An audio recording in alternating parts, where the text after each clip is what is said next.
Hi everyone, welcome to my channel Sanskrit Telugu channel by కరుణ.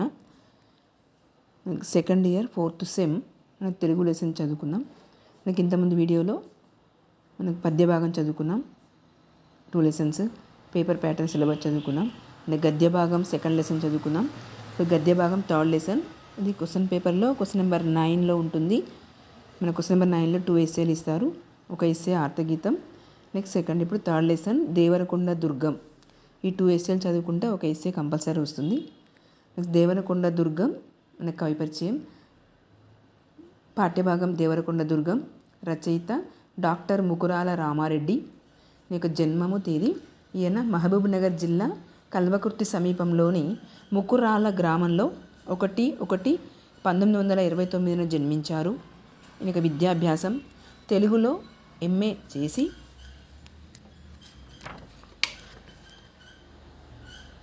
తెలుగులో ప్రాచీన కవుల సృజనాత్మక ప్రతిభ అనే అంశంపై PhD చేశారు.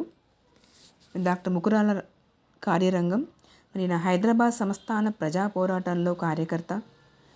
1947-49లో మహబూబ్ నగర్ జిల్లాలో వయోజన విద్య, గ్రంథాలయ స్థాపనపై విస్తృతమైన ప్రచారం చేశాడు.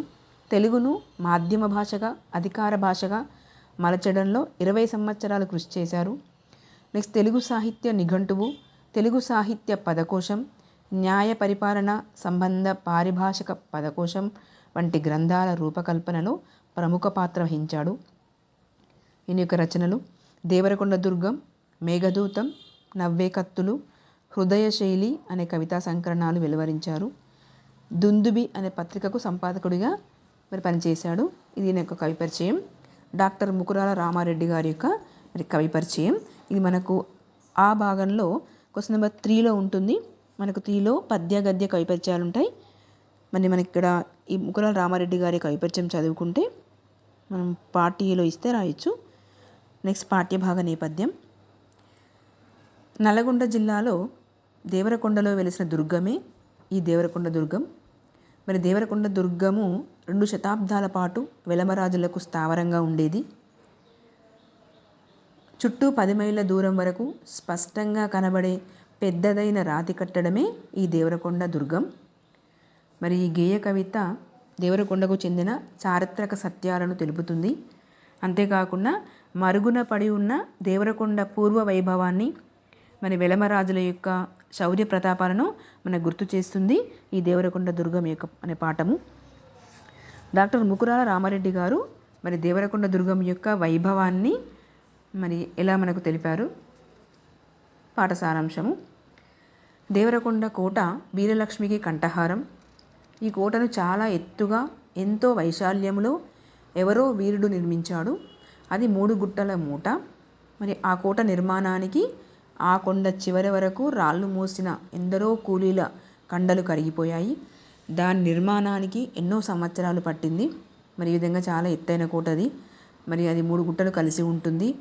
అప్పుడు రాళ్ళు మోసేవారు. ఇప్పుడంటే అన్ని మిషన్స్ వచ్చాయి, కానీ అప్పుడు రాళ్ళు మోసుకుంటూ వెళ్ళేవారు కదా. మరి అలాంటి రాళ్ళు మోసినటువంటి యొక్క పై వరకు రాళ్ళు మోసిన కూలీల యొక్క ఎందరో కండలు కరిగిపోయాయి, చనిపోయారు వాళ్ళు. ఇప్పుడు మరి ఎన్నో సంవత్సరాలు పట్టింది అది కట్టడానికి. మరి దేవరకొండ భటులు కత్తులు నూరి శత్రువులని పొలిమేరల దాకా తరిమేవారు. మరి భటులు ఉండేవారు అక్కడ, వాళ్ళు ఒక శత్రువుని లోపలికి రానిచ్చేవాళ్ళు కాదు. ఒకనాడు కృష్ణదేవరాయని యొక్క ఖడ్గము ఇక్కడ కంగుమని మారుమ్రోగింది. శ్రీకృష్ణదేవరాయలు కూడా ఈ కోటపైకి వద్దామని చెప్పేసి మరి ఆక్రమించుకుందామని తన యొక్క కత్తిని ఇక్కడ మోగించాడంట, కానీ రాలేకపోయాడు. ఈ దుర్గములో పులిబిడ్డల వంటి వెలమ వీరులు సంచరించారు. మరి పులి లాంటి యొక్క భయంకరమైన యొక్క వెలమ వీరులు మరి అక్కడ తిరుగుతూ ఉండేవాళ్ళు. మలికి పాదుషా దేవరకొండ దుర్గాన్ని 12 సంవత్సరాల పాటు ముట్టడి చేశాడు. మలికి పాదుషా అనే యొక్క రాజుగారు మరి ఈ కోటను ఆక్రమించుకుందామని చెప్పేసి 12 సంవత్సరాలు పోరాటం చేసిండు, కానీ అతను చేయించలేకపోయాడు. దేవరకొండ వీరులు ఫిరంగి గుండ్లతో బంతులాడి పాదుషాను మంగలి తోడదాకా వెంబడించి తరిమారు.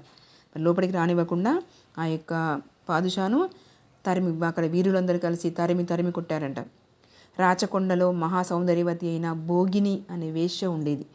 మరి సింగమణిడు దర్బారు కవులకే వాకట్టుగా ఉండేది. అక్కడ కవులు కూడా ఉండేవారు. ఈ దుర్గపు బహిర్ద్వారాలలో పోతుమంటూ నిలబడి కాపలా కాసేవారు.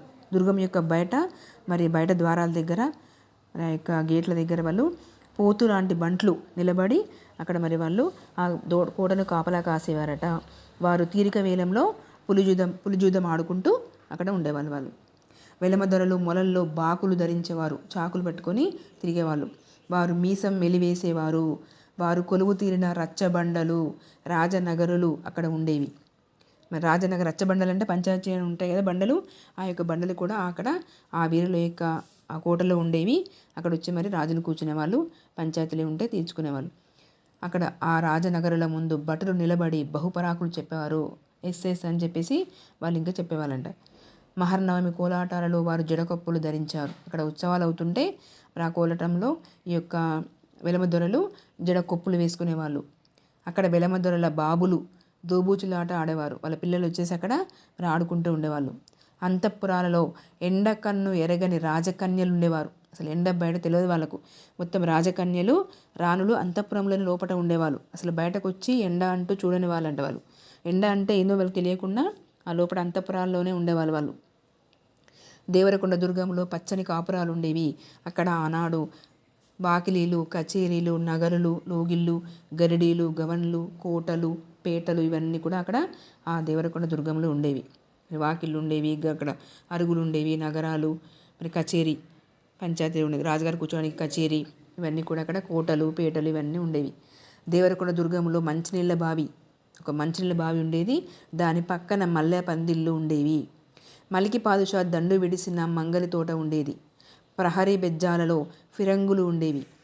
పిక్కలకు వరివెంట్లు చుట్టిన భటులు ఉండేవారు. మరి పిక్కల వరకు వరి చుట్టినటువంటి యొక్క ఆ ఎండిపోయినటువంటి యొక్క వరి చుట్టినటువంటి అంటే అక్కడ వాళ్ళకి ఏమి రక్షణగా ఏమి జరగకుండా ఆ వరి చుట్టుకొని ఉన్నటువంటి యొక్క భటులు ఉండేవారు. ఈ దుర్గంలో జోగుకూం అని చెప్పే సర్దారులు ఉండేవారు. జోడు గుర్రాల దౌడులు ఉండేవి. దుర్గం ముట్టడిని ఎదిరించడానికి తాళ్ళు, నిచ్చెనలు, కాచిపెట్టిన నూనె కాగులు, బల్లెములు ధరించిన కాలి బలగము, మరఫిరంగులు, తోపుడు బండ్లు, మందుగుండు సామగ్రి, మరి డప్పు కొమ్ములు, డాలు కత్తులు ఇవన్నీ అక్కడ ఉండేవి. డక్కా కూడా ఉండేది. యుద్ధభేరి మోగించడానికి డక్కా కూడా ఉండేది. మరి నిచ్చెనలు ఉండేవి. పైకి శత్రువులు చూడడానికి అని చెప్పేసి నిచ్చెనలు తాళ్ళు వేసి ఉండేవి.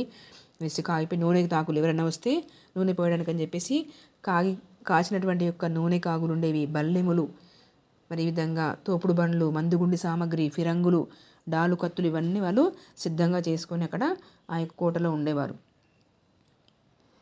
దేవరకొండ దుర్గంపై కావలి కాసే బురుజు పైన దగదగ మండే నెగడులు ఉండేవి.